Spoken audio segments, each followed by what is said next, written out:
I anticipated that corruption is widespread. But now that I've been going around the country, I've never expected that it is just so deeply entrenched. The magnitude is unbelievable. The magnitude is incredible. Corruption, especially in the infrastructure projects or infrastructure sector, has already become a cottage industry, a livelihood program.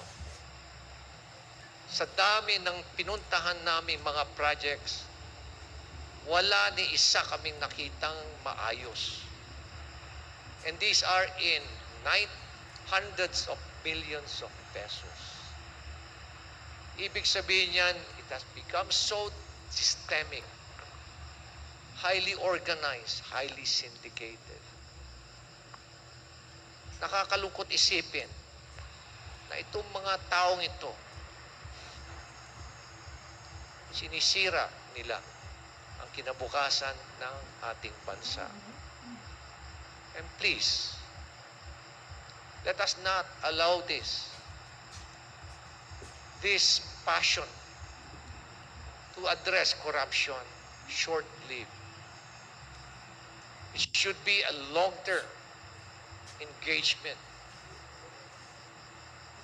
Huwag po natin pabayaan na nakawin nila ang kinabukasan ng ating mga kabataan.